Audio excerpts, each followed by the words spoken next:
네, 다양한 과학기술을 소개하는 신기술 플러스 코너입니다.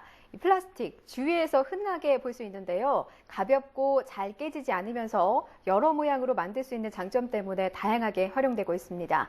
하지만 잘 썩지 않아서 생태계를 오염시킨다는 단점도 갖고 있는데요. 이런 문제를 해결할 신기술이 개발되고 있다고 합니다. 유승민 리포터와 함께 알아봅니다. 안녕하세요. 안녕하세요.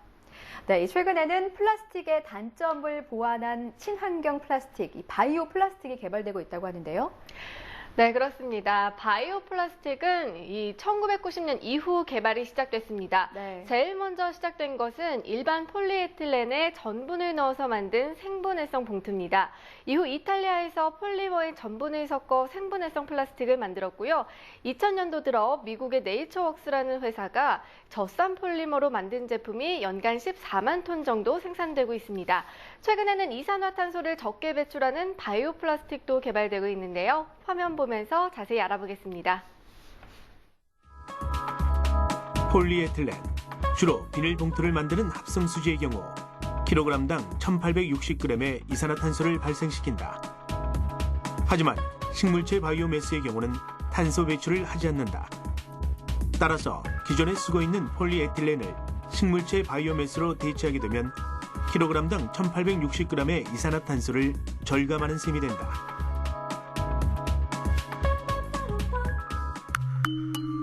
합성수지로 만든 일반 필름의 경우 열, 산화, 광에 의해서 분해된다. 이때 분해 기간은 100년 이상이 걸린다. 하지만 생분해 플라스틱은 미생물이나 효소에 의해 단기간에 분해가 가능하다. 분해 기간은 3개월에서 6개월 정도로 수명이 짧다. 여기에 제조 원가가 높고 생산성은 낮은 것이 단점이다. 바이오 플라스틱의 경우 이 모든 단점을 극복한다. 열, 미생물, 햇빛, 화학분해에 의해 분해가 가능하고 분해 기간도 1년에서 3년 정도로 생분해성 플라스틱보다 길다. 게다가 생산성도 높다.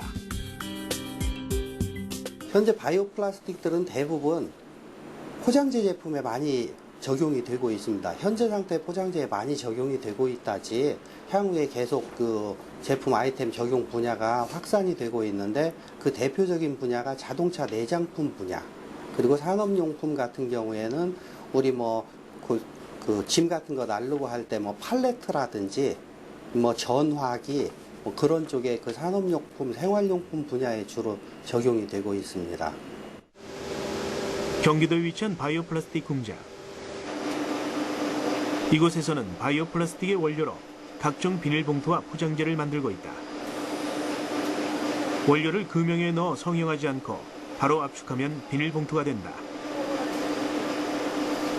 이곳에서는 곡물 껍질로 만든 탄소 중립형 천연물 원료를 개발했다. 생활용품을 위주로 산업 전반에 사용 가능하다.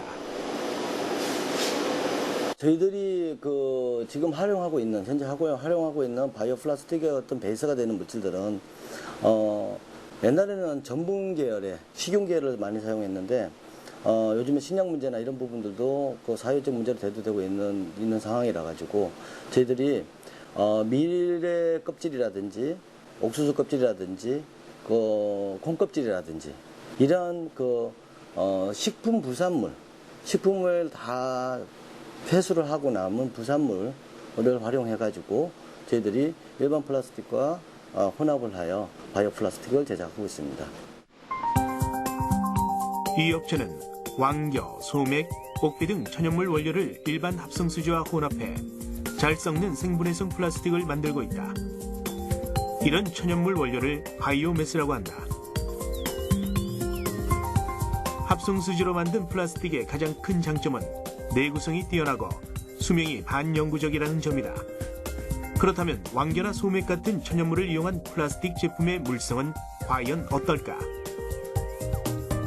현재까지 저희들이 생분해나 바이오 플라스틱의 이런 부분들의 플라스틱이 특정한 일반 플라스틱하고 다르다고 생각하시는데 그런 부분들은 물성적인 취하 문제에서 발생됐었거든요. 지금 현재 일반 플라스틱이나 거의 유사한 수준까지 올라와 있습니다.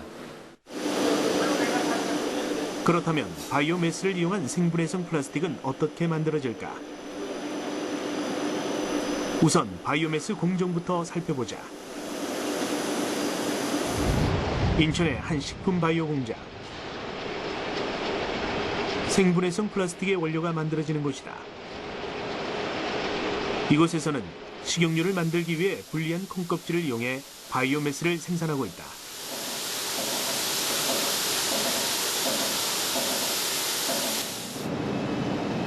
그렇다면 콩껍질을 이용한 바이오매스는 어떻게 만들어질까? 먼저 콩껍질을 분리해야 한다.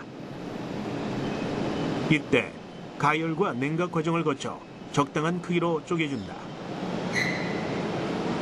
대두 중에는 한 8%의 그 콩 껍질이 함유가 되어 있는데요. 그 껍질을 분리하기 위해서는 콩을 1차적으로 가열을 하고 2차적으로 냉각을 한 다음에 콩을 반이나 4분의 1 크기로 쪼개면 콩과 껍질이 분리가 자연스럽게 됩니다.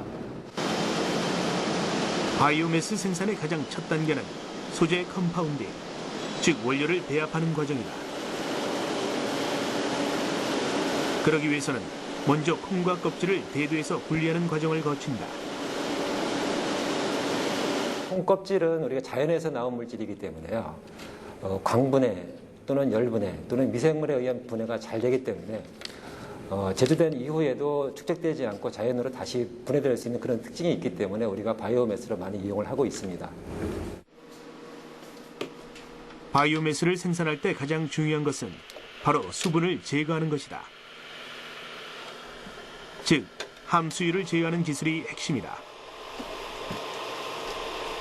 따라서 고온 고압의 건조 과정을 거친다.